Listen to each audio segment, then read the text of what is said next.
الحمد لله رب العالمين والعاقبة للمتقين والصلاة والسلام على سيد الأنبياء والمرسلين وعلى آله وأصحابه أجمعين أما بعد فأعوذ بالله من الشيطان الرجيم بسم الله الرحمن الرحيم كنتم خير أمة أخرجت للناس تأمرون بالمعروف وتنهون عن المنكر صدق الله العظيم إن الله وملائكته يصلون على النبي يا أيها الذين آمنوا صلوا عليه وسلموا تسليما اللهم صل على سيدنا ومولانا محمد وعلى آل سيدنا ومولانا محمد وبارك وسلم مولاي صل وسلم دائما أبدا على حبيبك خير الخلق كلهم منزه عن شريك في محاسنه فجوهر الحسن فيه غير منقسم۔ اللہ تبارک و تعالی جل جلالہ و عم نوالہ کی حمد و ثنا اور حضور سرور کونین سید الانبیاء امام الانبیاء احمد مجتبی جناب محمد مصطفیٰ صلی اللہ علیہ وسلم کے دربار گوہربار میں ہدیہ درود و سلام عرض کرنے کے بعد دعا ہے رب کائنات ہم سب کا یہاں مل بیٹھنا اپنی بارگاہ میں قبول و منظور فرمائے۔ آج کے اس جمعۃ المبارک کے موقع پر حضور علیہ السلام کی امت کی شان و عظمت کے حوالے سے چند باتیں عرض کروں گا۔ دعا ہے رب کائنات مجھے حق اور سچ عرض کرنے کی توفیق عطا فرمائے۔ حاضرین محترم، اللہ رب العزت نے قرآن کریم میں ارشاد فرمایا کنتم خیر امہ، کہ تم بہترین امت ہو، اور اخرجت للناس، تمہیں لوگوں کے لیے بھیجا گیا ہے، تأمرون بالمعروف وتنہون عن المنکر، تمہارا امتیاز یہ ہے کہ تم لوگوں کو بھلائی کا حکم دیتے ہو اور برائی سے روکتے ہو۔ اس آیہ کریمہ میں اللہ رب العزت نے حضور علیہ السلام کی امت کی عظمت اور شان کو بیان فرمایا کہ حضور علیہ السلام کی امت کی شان و عظمت یہ ہے کہ کنتم خیر امہ، ساری امتوں سے بہترین اللہ نے تمہیں بنایا ہے۔ جیسے حضور علیہ السلام تمام انبیاء میں بے مثال ہیں، اسی طریقے پر حضور علیہ السلام کی امت تمام امتوں میں بے مثال ہے۔ فرمایا کنتم خیر امہ، تم بہترین امت ہو۔ اس آیہ کریمہ کا شان نزول مفسرین کرام نے بیان فرمایا۔ مفسرین کرام فرماتے ہیں کہ کچھ علماء یہود صحابہ کے پاس آئے اور کہنے لگے صحابہ کرام سے کہ تم نے اسلام کو قبول کیوں کیا ہے، تم اسلام میں کس لیے داخل ہوئے ہو؟ تو اب صحابہ کرام نے انہیں جواب دیا کہ ہم نے اسلام اس لیے قبول کیا ہے کہ سب سے بہترین دین اسلام ہے اور سب سے افضل امت حضور علیہ السلام کی امت ہے، اسی لیے ہم نے دین کو قبول کیا ہے، ہم حضور کی امت میں شامل ہوئے ہیں۔ تو اب علماء یہود جو ہے وہ کہنے لگے کہ یہ غلط ہے، اگر سب سے کوئی افضل امت ہے تو وہ یہود ہے، یہودی سب سے افضل امت ہیں، کیونکہ اللہ نے قرآن میں فرمایا ہے انی فضلتکم علی العالمین، کہ ہم نے تمہیں تمام جہان والوں پر فضیلت عطا فرمائی ہے، تو فضیلت والے تو ہم ہیں۔ تو یہودیوں نے کہا کہ تم فضیلت والے نہیں، فضیلت والے ہم ہیں، اگر سب سے بہترین امت ہے، سب سے افضل امت ہے تو وہ حضور کی امت نہیں بلکہ وہ یہودی ہیں۔ تو جب یہودیوں نے صحابہ سے کہا کہ ہم فضیلت والے ہیں تو اللہ رب العزت نے ان یہودیوں کے رد میں قرآن کی یہ آیت نازل فرمائی اور حضور علیہ السلام کی امت کی عظمت کو بیان فرمایا کہ کنتم خیر امہ، کہ یہودیت یہ سب سے بہترین امت نہیں، اگر دنیا میں کوئی بہترین امت امت ہے تو وہ میرے مصطفیٰ کی امت ہے۔ فرمایا سب سے بہترین امت محبوب کی امت ہے، اور علماء یہود کو جواب دے دیا کہ تمہاری فضیلتیں ختم ہو چکی ہیں، اب جو فضیلت والا بننا چاہتا ہے وہ محبوب کے قدموں سے وابستہ ہو جائے۔ اب جسے فضیلتیں ملیں گی، جسے عظمت اللہ عطا فرمائے گا، محبوب کی نسبت سے عطا فرمائے گا۔ لہذا فرمایا کنتم خیر امہ، تم بہترین امت ہو، اور ہماری بہترین اور سب سے افضل ہونے کی وجہ یہ ہے کہ ہم حضور کی امتی ہیں، ہمارا تعلق، ہماری نسبتیں حضور سے ہیں، حضور کی نسبت کی وجہ سے اللہ نے حضور کی پوری امت کو بہترین فرما دیا ہے۔ ایک حدیث پاک آپ کے سامنے عرض کرنا چاہوں گا۔ اس حدیث پاک کے راوی جناب علی المرتضیٰ رضی اللہ تعالیٰ عنہ، جناب مولا علی حدیث پاک کو روایت فرماتے ہیں۔ مولا علی فرماتے ہیں کہ حضور علیہ السلام نے ارشاد فرمایا، اب یہ حدیث بڑی قابل غور ہے، اس کا ایک ایک جملہ جو ہے قابل توجہ ہے۔ جناب علی المرتضیٰ رضی اللہ تعالیٰ عنہ آپ فرماتے ہیں کہ حضور علیہ السلام ارشاد فرماتے ہیں کہ اللہ نے مجھے 5 ایسی فضیلتیں عطا فرمائی ہیں، 5 ایسی چیزیں عطا فرمائی ہیں جو اللہ نے مجھ سے پہلے کسی کو عطا نہیں فرمائی۔ 5 ایسی چیزیں ہیں جو اللہ نے مجھ سے پہلے کسی کو عطا نہیں فرمائی۔ اگرچہ بعض حدیث میں اس کے علاوہ بھی بیان کی گئی ہیں چیزیں، لیکن جو مولا علی روایت فرما رہے ہیں اس میں 5 چیزوں کا ذکر ہے۔ حضور فرماتے ہیں 5 ایسی چیزیں ہیں جو اللہ نے مجھے عطا فرمائی ہیں، مجھ سے پہلے کسی کو عطا نہیں فرمائی۔ تو صحابہ کرام عرض کرتے ہیں یا رسول اللہ ارشاد فرمائیں وہ کون سی 5 چیزیں ہیں جو اللہ نے آپ کو عطا فرمائی ہیں، آپ سے پہلے کسی نبی کو عطا نہ ہوئی؟ حضور نے پہلی چیز بیان فرمائی، حضور فرماتے ہیں نصرت بالرعب، اللہ نے روب کے ذریعے میری مدد فرمائی ہے، اور جیسا روب دبدبا اللہ نے مجھے عطا فرمایا ہے، مجھ سے پہلے اللہ نے کسی کو ایسا دبدبا عطا نہیں فرمایا۔ سب سے زیادہ اگر اللہ نے روب عطا فرمایا ہے تو مجھے عطا فرمایا ہے۔ بلکہ حدیث پاک میں حضور فرماتے ہیں نصرت بالرعب مسیرۃ شہر، اللہ رب العزت نے، حضور فرماتے ہیں مجھے 1 مہینے کے روب کی مدد عطا فرمائی ہے، 1 مہینے کی مسافت کا روب عطا فرمایا ہے۔ اب 1 مہینے کی مسافت کا روب کیا ہے کہ اللہ نے اتنا روب عطا فرمایا ہے کہ 1 مہینے کی مسافت جتنا۔ تو اس کی تفسیر محدثین کرام فرماتے ہیں مطلب یہ ہے، حضور فرماتے ہیں اللہ نے مجھے اتنا روب عطا فرمایا ہے، اتنا دبدبا عطا فرمایا ہے کہ اگر میرا دشمن 1 مہینے کی مسافت پر دور بیٹھا ہوگا تب بھی میرا نام اس کے سامنے لیا جائے تو وہ میرا نام سن کر ایسے لرزے گا جیسے میں نے گردن پر تلوار رکھ دی ہو۔ اللہ نے ایسا روب عطا فرمایا حضور کو۔ حضور فرماتے ہیں نصرت بالرعب مسیرۃ شہر، اللہ نے مجھے مہینے کی مسافت کا دبدبا اور روب عطا فرمایا۔ یہی وجہ ہے کہ کئی صحابہ کرام حضور کی بارگاہ میں سوال پوچھنے کے لیے حاضر ہوتے تو حضور کے دبدبے کی وجہ سے سوال نہ پوچھ پاتے، آتے بارگاہ رسالت میں سوال لے کر، لیکن جب حضور کا دبدبا روب دیکھتے تو سوال نہ پوچھ پاتے۔ ایک صحابی جن کے بارے میں آتا ہے کہ فرماتے ہیں 2 سال تک میں حضور کی بارگاہ میں حاضر ہوتا کہ سوال پوچھوں، لیکن حضور کا دبدبا اتنا تھا کہ میں حضور سے سوال تک نہ پوچھ پایا۔ اللہ رب العزت نے حضور کو ایسا روب عطا فرمایا۔ حضور فرماتے ہیں اللہ نے مجھے جو دبدبا اور روب عطا فرمایا ہے مجھ سے پہلے کسی کو ایسا دبدبا عطا نہیں فرمایا۔ ایک چیز، کتنی چیزیں حضور نے بیان فرمائی ہیں؟ ٹوٹل 5 چیزیں، جن میں سے ایک آپ کے سامنے میں نے عرض کر دی، اللہ نے حضور کو روب عطا فرمایا۔ دوسری چیز حضور علیہ السلام ارشاد فرماتے ہیں اللہ رب العزت نے مجھے تمام زمین کے خزانوں کی کنجیاں عطا فرمائی ہیں۔ ذرا بولیے سبحان اللہ۔ ابھی کیسی بے مثال شان ہے، حضور خود بیان فرما رہے ہیں یہ ایسی فضیلت ہے جو مجھ سے پہلے اللہ نے کسی کو عطا نہیں فرمائی۔ حضور فرماتے ہیں کہ اللہ رب العزت نے مجھے تمام زمین کے خزانوں کی کنجیاں عطا فرمائی ہیں۔ یہی وجہ ہے کہ حضور علیہ السلام فرمایا کرتے تھے واللہ یعطی انما انا قاسم، کہ اللہ عطا فرما رہا ہے اور میں محمد تقسیم فرما رہا ہوں۔ عطائیں رب ذوالجلال کی ہیں لیکن اس نے کنجیاں مجھے عطا فرمائی ہیں۔ عطا رب فرماتا ہے اور رب کی عطا سے میں تقسیم کرنے والا ہوں۔ اللہ رب العزت نے محبوب مکرم کو خزانے عطا فرمائے ہیں۔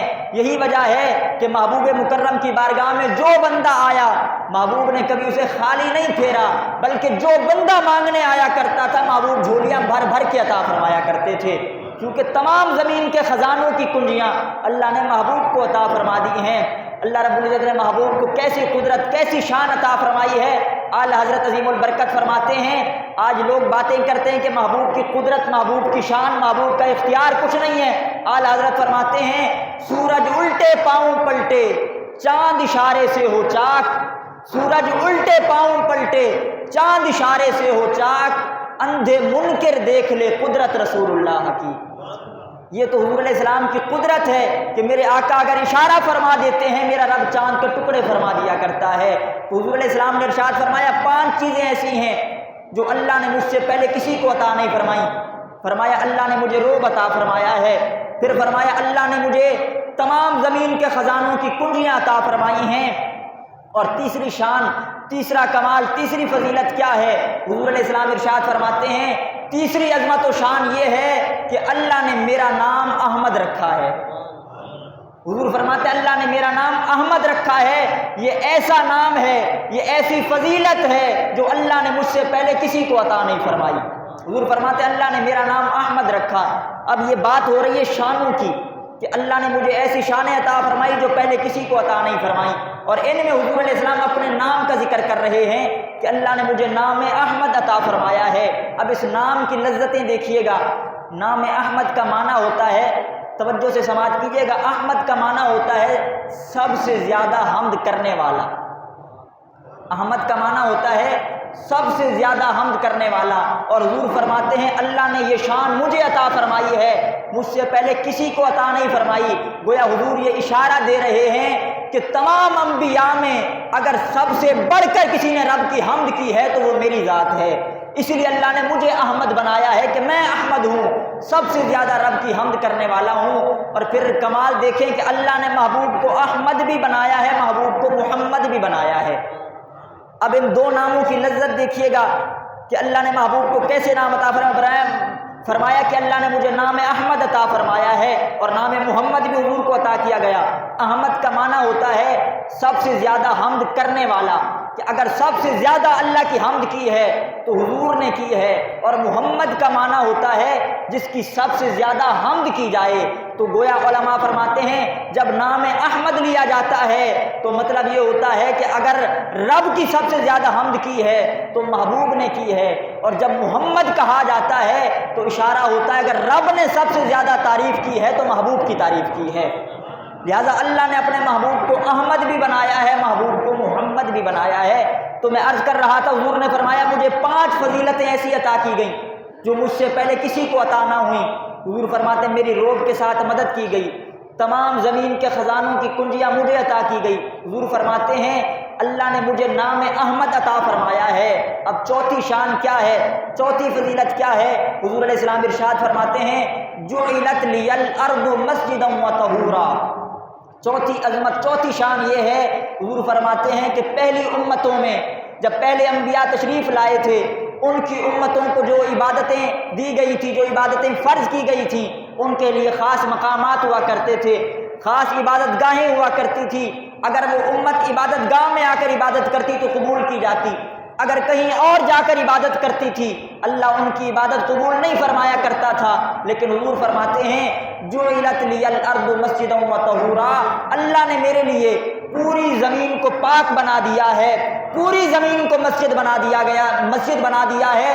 میرا امتی جس جگہ پر بھی نماز پڑھے گا، نماز پڑھنا بندے کا کام ہے، نماز قبول کرنا یہ رب ذوالجلال کا کام ہے۔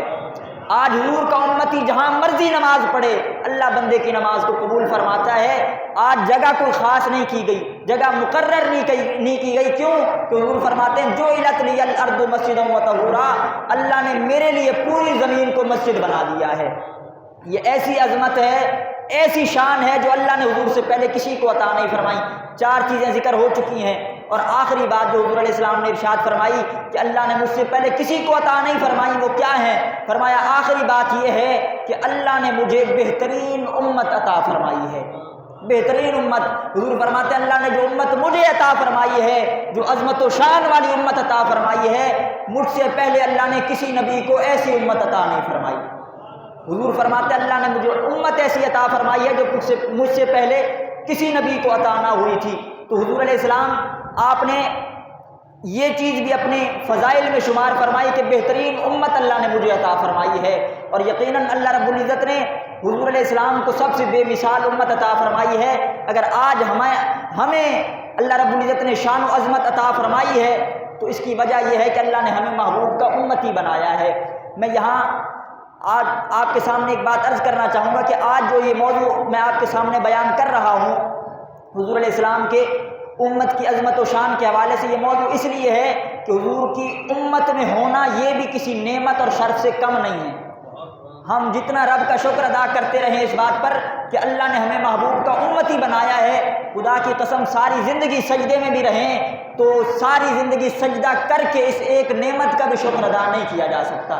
یہ ایسی عظیم نعمت ہے کہ اللہ نے ہمیں محبوب کا امتی بنایا ہے، اس محبوب کا امتی بنایا ہے کہ انبیاء کرام جس محبوب کے امتی ہونے کی دعائیں کرتے رہے، انبیاء دعائیں کرتے تھے کہ مالک ہمیں اس محبوب کا امتی بنا، لیکن رب کائنات نے وہ شرف ہمیں عطا فرمایا ہے۔ اسی لیے کسی نے کہا تھا کہ لمحہ لمحہ ہے مجھ پر نبی کی عطا، دوستو اور مولا سے مانگوں میں کیا یہ کم ہے کہ میرے خدا نے مجھے اپنے محبوب کا امتی کر دیا۔ رب کائنات نے ہمیں محبوب کا امتی بنا کر ہمیں بہت زیادہ عظمت و شان عطا فرمائی ہے، اور یہ رب کی نعمت ہے، اور اس نعمت پر رب کا شکر ادا کرنا چاہیے، اس نعمت کا بھی ذکر کرنا چاہیے، کیونکہ اللہ رب العزت نے قرآن کریم میں ارشاد فرمایا فَاذْكُرُوا آلاء اللہ، کہ اللہ کی نعمتوں کا ذکر کرو، فَاذْكُرُوا آلاء اللہ، اللہ کی نعمتوں کا ذکر کرو، لَعَلَّكُمْ تُفْلِحُونَ، تاکہ تم فلاح پا جاؤ، تاکہ کامیاب ہو جاؤ۔ اللہ نے نعمتوں کا ذکر کرنے کا حکم فرمایا کہ میری نعمتوں کا ذکر کرو۔ اور پھر یہاں ایک بات اور قابل غور ہے، قرآن میں ایک اور جگہ اللہ رب العزت نے ارشاد فرمایا وَإِن تَعُدُّوا نِعْمَتَ اللَّهِ لَا تُحْصُوهَا، اگر میری نعمتوں کو شمار کرنا چاہو تو شمار بھی نہیں کر سکتے، اگر نعمتیں شمار کرنا چاہو تو شمار نہیں کر سکتے۔ یہاں اگر آپ غور فرمائیں ایک آیت میں اللہ رب العزت فرماتا ہے فَاذْكُرُوا آلاء اللہ، اللہ کی نعمتوں کا ذکر کرو، اور اعلیٰ جو ہے یہ جمع ہے کہ تمام نعمتوں کا ذکر کرو۔ ایک طرف اللہ رب العزت فرماتا ہے کہ میری تمام نعمتوں کا ذکر کرو، اور دوسری طرف فرماتا ہے اگر شمار کرنا چاہو تو شمار نہیں کر سکتے۔ تو جب ہم نعمتوں کو شمار نہیں کر سکتے تو نعمتوں کا ذکر کیسے کریں گے؟ جب ہم اللہ رب العزت کی تمام نعمتوں کو شمار نہیں کر سکتے تو تمام نعمتوں کا ذکر کیسے ہو سکتا ہے؟ لیکن میں یہاں ایک بات آپ سے عرض کرنا چاہوں گا، یہ جو اللہ رب العزت نے ارشاد فرمایا کہ اگر تم میری نعمتوں کو شمار کرنے لگ جاؤ، جو میں نے تمہیں نعمتیں عطا کی ہیں، تم میری نعمتوں کو شمار نہیں کر سکتے۔ اللہ نے اتنی زیادہ نعمتیں کسے عطا فرمائی ہیں؟ اللہ نے جو فرمایا ہے کہ میری نعمتوں کو شمار کرنا چاہو تو شمار نہیں کر سکتے، یہ نعمتیں کسے عطا فرمائی ہیں؟ یقیناً اللہ نے یہ نعمتیں مجھے عطا فرمائی ہیں، یہ نعمتیں آپ کو عطا فرمائی ہیں، تمام حضور کی امت اور حضور کے غلاموں کو عطا فرمائی ہیں۔ ایسی اللہ نے نعمتیں عطا فرمائی ہیں، ہم شمار کرنا چاہیں، گننا چاہیں تو نعمتوں کو نہیں گن سکتے۔ میں یہاں ایک عقیدے کی بات عرض کرنا چاہوں گا، اللہ رب العزت نے فرمایا اگر تم شمار کرنا چاہو نعمتیں تو شمار نہیں کر سکتے۔ آج ہم دیکھتے ہیں کہ ہر بندہ جسے 2-4 لفظ پڑھنا آ جائیں یا بولنا آ جائیں وہ بھی گن رہا ہوتا ہے کہ اللہ نے محبوب کو یہ عطا فرمایا تھا، یہ عطا نہیں فرمایا تھا، حضور کو یہ پتہ تھا، یہ پتہ نہیں تھا، حضور یہ جانتے تھے، یہ نہیں جانتے تھے، اللہ نے محبوب کو یہ عطا فرمایا تھا، یہ عطا نہیں فرمایا تھا۔ میں کہنا چاہتا ہوں اللہ نے جو مجھے اور آپ کو نعمتیں عطا فرمائی ہیں ہم وہ نعمتیں شمار نہیں کر سکتے۔ اللہ نے جو حضور کو کمال عطا فرمائے ہیں ان کمالوں کو کون شمار کر سکتا ہے؟ جب آج میں اور آپ اپنی نعمتیں شمار نہیں کر سکتے، اللہ نے ہمیں اتنی نعمتیں عطا فرمائی ہیں کہ شمار نہیں کی جا سکتی۔ اللہ نے جو محبوب کو کمال عطا فرمائے ہیں ان کمالات کو کون شمار کر سکتا ہے؟ لہذا حضور علیہ السلام کے کمالات کو شمار نہیں کیا جا سکتا۔ بہرحال حضور علیہ السلام کی امت سے ہونا یہ ایک شرف ہے، ایک نعمت ہے، ایک کمال ہے جو اللہ نے ہمیں عطا فرمایا ہے، اور ہمیں اس نعمت کا ذکر کرنا چاہیے، اس نعمت پر رب کا شکر بھی ادا کرنا چاہیے کہ اللہ نے ہمیں محبوب کا امتی بنایا ہے۔ اب قابل غور بات یہ ہے کہ اللہ نے فرما دیا کنتم خیر امہ، تم بہترین امت ہو۔ اب سوال یہ پیدا ہوتا ہے کہ ہم بہترین امت ہیں تو ہم سے پہلے کتنی امتیں آئیں؟ یہ بھی تو پتہ ہونا چاہیے کہ اگر ہم بہترین امت ہیں تو کتنوں میں ہم بہترین ہیں، اور کیا ہمارے بعد بھی کوئی امت آئے گی کہ نہیں آئے گی؟ تو پہلی بات کہ ہمارے بعد کسی امت نے آنا ہے کہ نہیں آنا، تو حضور علیہ السلام کا یہ ہم پر کرم دیکھیں، حضور فرماتے ہیں اے میرے غلاموں لا نبی یا بعدی ولا امت بعدکم، میرے بعد نبی کوئی نہیں آنا اور تمہارے بعد قیامت تک امت کوئی نہیں آئے گی، آخری امت تم ہو۔ اب ہمارے بعد کوئی امت آنے والی نہیں، اب ہم سے پہلے کتنی امتیں تھیں؟ ہم سب سے بہترین امت ہیں تو ہم سے پہلے کتنی امتیں گزری ہیں؟ تو حضور علیہ السلام سے صحابہ کرام عرض کرتے ہیں یا رسول اللہ کل امتیں کتنی ہیں؟ تو حضور علیہ السلام نے ارشاد فرمایا اے میرے غلاموں ہم 70 کا عدد پورا کرنے والے ہیں۔ اللہ نے ہمیں بھیج کر 70 کا عدد پورا کر دیا ہے۔ اس کا مطلب یہ ہے کہ پہلے امتوں کی تعداد 69 ہے اور ہم 17ویں امت ہیں، اور اس کا مطلب یہ ہوا کہ حضرت آدم سے لے کر قیامت تک جو کل امتیں اللہ نے بنائی ہیں وہ 70 امتیں ہیں، اور 70 امتوں میں اگر اللہ نے سب سے زیادہ شرف عطا فرمایا ہے تو حضور کی امت کو عطا فرمایا ہے۔ کل 70 امتیں ہیں۔ اب ایک ذہنوں میں سوال پیدا ہوتا ہے عام طور پر کہ انبیاء کرام کی تعداد اگر دیکھیں تو عقائد کی کتابوں کے مطابق کم و بیش 1,24,000 ہے، کم و بیش 1,24,000 انبیاء کرام تشریف لائے۔ اگر ایک نبی ایک امت کی طرف بھی مبعوث ہو، اللہ ایک نبی کو ایک امت بھی عطا فرمائے، تو کم از کم امتوں کی تعداد کتنی ہونی چاہیے؟ 1,24,000 ہونی چاہیے، لیکن امتیں 70 ہیں، انبیاء کم و بیش 1,24,000 ہیں۔ اس کی وجہ کیا ہے؟ علماء نے یہ وجہ بتائی ہے کہ دراصل اللہ نے ایسا نہیں تھا کہ ہر نبی کو ایک الگ امت عطا فرمائی تھی، بلکہ اللہ رب العزت نے 70 امتوں پر انبیاء کو تقسیم فرمایا۔ کسی امت کے حصے میں 4 نبی آئے، کسی امت کے حصے میں 5 اللہ نے نبیوں کو بھیجا، کسی کے حصے میں 100 نبی آئے، کسی کے حصے میں 1000 نبی آئے۔ لیکن جب میرے اور آپ کی باری آئی تو اللہ رب العزت نے ارشاد فرمایا محبوب آپ بھی انبیاء میں عظمت و شان کے لحاظ سے سب سے علیحدہ ہیں، سب سے بے مثال ہیں، ہم آپ کو امت بھی تنہا اور بے مثال عطا فرما رہے ہیں۔ حضور بھی انبیاء میں سب سے بے مثال ہیں، اللہ نے امت بھی بے مثال عطا فرمائی ہے۔ اور حضور علیہ السلام کی ہم سے محبت دیکھیں، حضور خود فرمایا کرتے ہیں، حضور فرماتے ہیں اے میرے غلاموں انا حظکم من الانبیاء وانتم حظی من الامم۔ اس حدیث پاک کو میں پھر عرض کرتا ہوں، اس کا ترجمہ سنیے گا، اگر سمجھ آئے تو سبحان اللہ کہیے گا کہ حضور علیہ السلام ہم غلاموں سے کتنی محبت کرتے ہیں۔ کل امتیں 70 تھی لیکن ہم حضور کے حصے میں آئے۔ حضور علیہ السلام نے کیا فرمایا؟ حضور فرماتے ہیں اے غلاموں انا حظکم من الانبیاء وانتم حظی من الامم، کہ تمہیں مبارک ہو کہ انبیاء میں سے میں تمہارے حصے میں آ گیا اور امتوں میں سے تم میرے حصے میں آ گئے ہو۔ حضور نے فرمایا مبارک ہو کہ میں تمہارے حصے میں آ گیا ہوں اور تم میرے حصے میں آ گئے ہو۔ اللہ رب العزت نے ہمیں محبوب کے حصے میں رکھا ہے کہ ہم حضور علیہ السلام کے حصے میں آئے۔ حضور فرماتے ہیں انتم حظی من الامم، کہ تم امتوں میں سے میرے حصے میں ہو۔ اللہ نے ہمیں حضور کے حصے میں رکھا ہے۔ اور پھر ایک اور ذہنوں میں سوال پیدا ہوتا ہے کہ حضور نے فرمایا ہم سب سے آخری ہیں، لا نبی بعدی ولا امت بعدکم، اب تمہارے بعد امت کوئی نہیں آنی، جتنی امتیں تھیں پہلے گزر چکی ہیں۔ اب ذہنوں میں ایک یہ سوال بھی پیدا ہوتا ہے کہ ہم تو سب سے آخر میں ہیں، دنیا میں آئے تو سب سے آخر میں آئے، تو عام ذہنوں میں یہ سوال پیدا ہوتا ہے کہ قیامت کے دن ساری امتیں پہلے جائیں گی میدان محشر میں، ہم سب سے آخر میں آئیں گے۔ حوض کوثر پر جانے کی بات آئے گی، جام کوثر ساری امتیں پہلے پی جائیں گی، ہماری باری آخر میں آئے گی۔ پل صراط پر جائیں گے، ساری امتیں پہلے گزریں گی، ہماری باری آخر میں آئے گی۔ جنت میں جانے کی بات آئے گی، ساری امتیں پہلے گزر جائیں گی، ہماری باری آخر میں آئے گی۔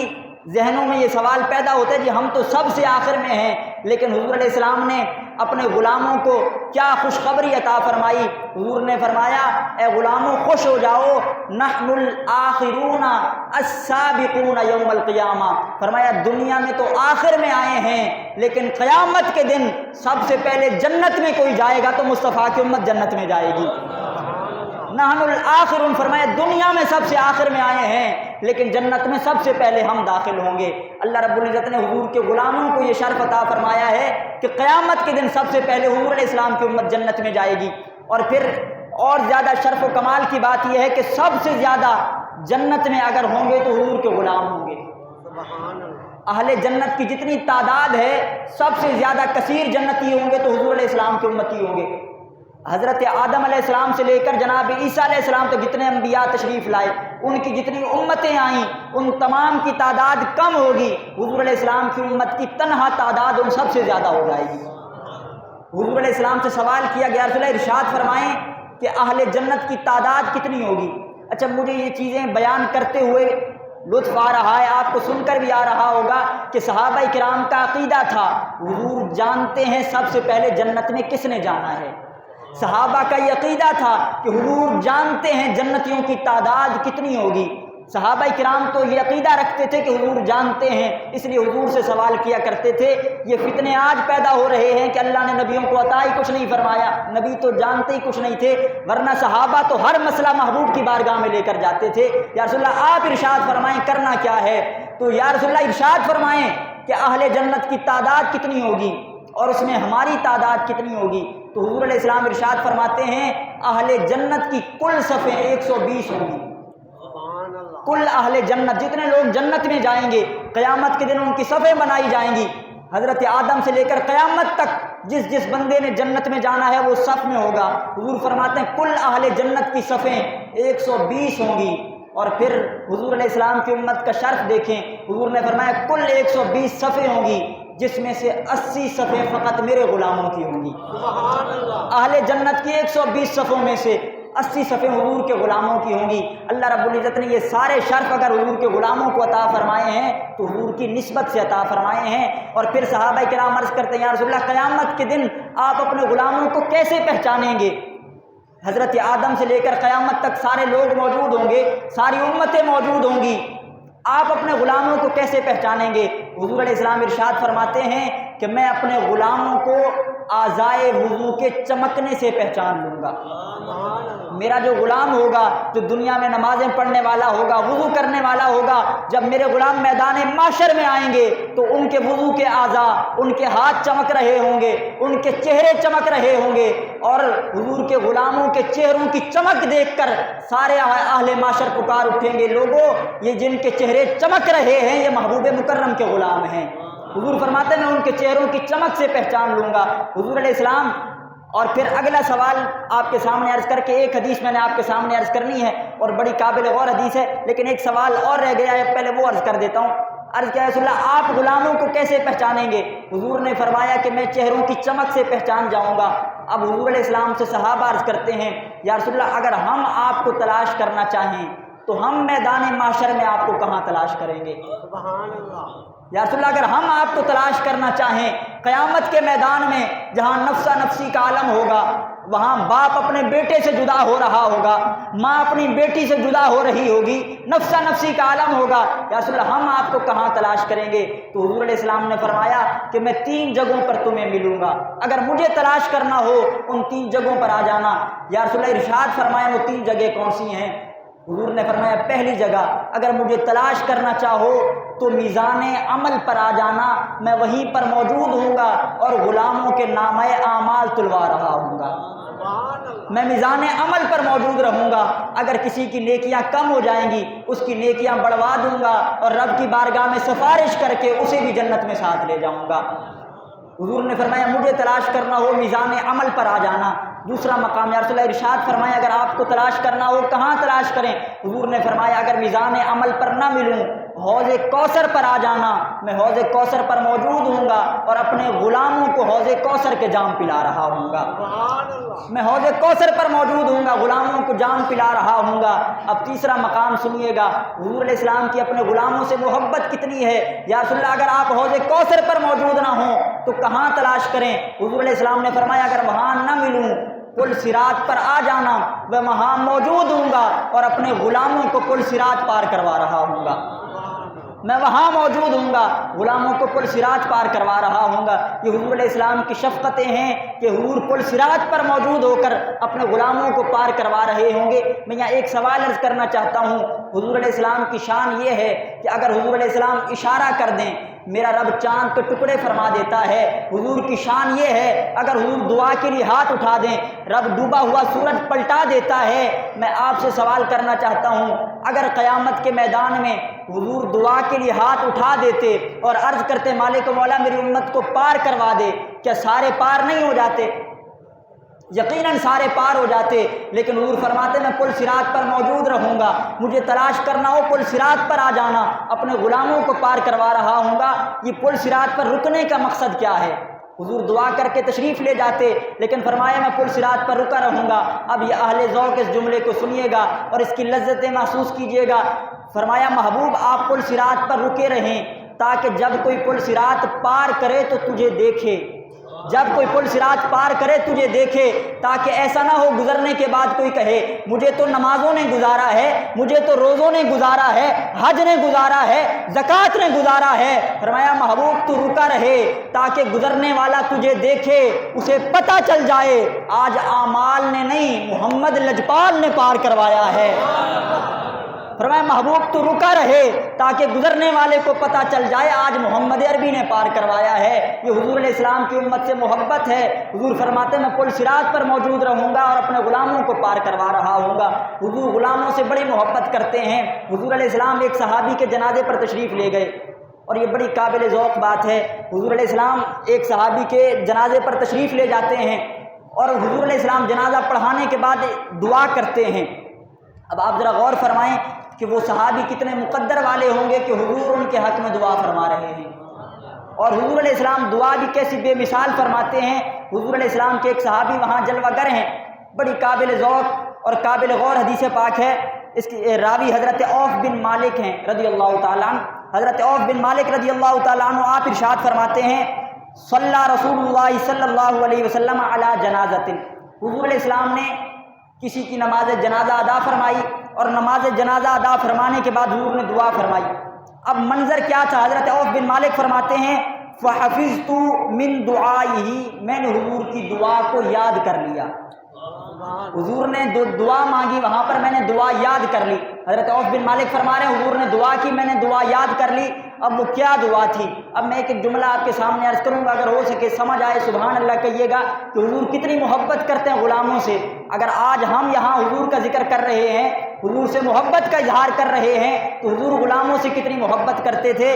تو حضرت عوف بن مالک فرماتے ہیں حضور نے دعا مانگی، میں نے دعا یاد کر لی۔ وہ کیا دعا تھی؟ حضرت عوف بن مالک فرماتے ہیں حضور نے دعا کی اللہم اغفر لہ وارحمہ، اے مالک اس کی بخشش فرما اور اس پر رحم فرما، اے مالک اس پر رحم فرما، اس کی بخشش فرما۔ اور پھر آگے حضور نے جملے فرمائے وعافہ، اے مالک اسے معاف فرما، اے مالک اسے معاف فرما، واعف عنہ، اے مالک اس سے درگزر فرما، اے مالک اسے معاف فرما، اس سے درگزر فرما۔ اور پھر حضور علیہ السلام ارشاد فرماتے ہیں اب یہ جملہ ابتدا سے انتہا تک جتنے لوگ موجود ہیں، یقیناً آپ نے زندگی میں جنازے بھی ہو سکتا ہے پڑھے ہوں، جنازوں کے بعد دعائیں بھی سنی ہوں، لیکن ایسا جملہ کبھی کسی نے نہیں مانگا ہوگا دعا میں۔ آج تک کسی بیٹے نے باپ کے حق میں ایسی دعا نہیں مانگی ہوگی، کسی بیٹی نے ماں کے حق میں، کسی شاگرد نے استاد کے حق میں ایسی دعا نہیں مانگی ہوگی جو محبوب اپنے غلام کے لیے مانگ رہے ہیں۔ حضور دعا کرتے ہیں مالک اس کو معاف فرما، رحم فرما، اس کی بخشش فرما، درگزر فرما۔ اور پھر حضور فرماتے ہیں وَأَكْرِمْ نُزُلَهُ، اے مالک اس کی مہمان نوازی فرما، وَأَكْرِمْ نُزُلَهُ، اے مالک اس کی مہمان نوازی فرما۔ یہ ایسا جملہ ہے کہ شاید کبھی کسی نے نہ کسی کے لیے مانگا ہو، لیکن حضور اپنے غلاموں کے لیے دعا کر رہے ہیں اے مالک وَأَكْرِمْ نُزُلَهُ، اے مالک اس کی مہمان نوازی فرما۔ اب حضور علیہ السلام نے کئی جملے ارشاد فرمائے، لیکن میں مختصر کرتا ہوں۔ بالآخر حضور علیہ السلام نے دعا کی ہے مالک مولا وَابْدِلْهُ خَيْرًا وَابْدِلْهُ دَارًا خَيْرًا مِنْ دَارِهِ، اے میرے مالک مولا اسے ایسا گھر عطا فرما جو اس کے گھر سے بہتر ہو، اسے ایسا گھر عطا فرما جو اس کے گھر سے بہتر ہو، ایسے گھر والے عطا فرما جو گھر والوں سے بہتر ہوں، ایسی زوجہ عطا فرما جو اس کی زوجہ سے بہتر ہو۔ حضور نے یہ ساری دعا مانگی، ایسی پیاری دعا مانگی۔ اب عوف بن مالک فرماتے ہیں میں دعا سن رہا تھا۔ عوف بن مالک کہتے ہیں جب حضور دعا مانگ رہے تھے میں یہ تمنا کر رہا تھا، اور کیا صحابی کی تمنا ہے، کہتے ہیں جب حضور یہ دعا کر رہے تھے مالک اس کی مہمان نوازی فرما، بخشش فرما، رحم فرما، تو فرماتے ہیں میں تمنا کر رہا تھا حتی تمنیت ان اکون انا ذالک المیت، میں دعا کر رہا تھا کاش آج اس کی جگہ میں لیٹا ہوتا، کاش کہ آج اس کی جگہ میں ہوتا اور حضور جو دعا مانگ رہے ہیں یہ دعا میرے حق میں مانگی ہوتی۔ تو حضور علیہ السلام کے صحابہ بھی حضور سے محبت کرتے تھے، حضور بھی صحابہ سے محبت، اور یہ محبت کی دلیل ہے کہ صحابی کہتے ہیں حضور نے دعا ایسی مانگی کہ میرا دل کر رہا تھا آج یہاں میں لیٹا ہوتا، حضور میرے حق میں دعا مانگ رہے ہوتے۔ تو اللہ رب العزت نے ہمیں حضور علیہ السلام کا امتی بنایا ہے، اور یقیناً یہ ایسی نعمت ہے کہ ہم ساری زندگی بھی رب کا شکر ادا کرتے رہیں۔ تو اس ایک نعمت کا شکر ادا نہیں ہو سکتا کہ اللہ نے ہمیں اپنے محبوب کا غلام بنایا ہے۔ دعا ہے رب کائنات کی بارگاہ میں جو کچھ میں نے عرض کیا مالک اسے اپنی بارگاہ میں قبول و منظور فرمائے۔ وآخر دعوایا ان الحمد للہ رب العالمین۔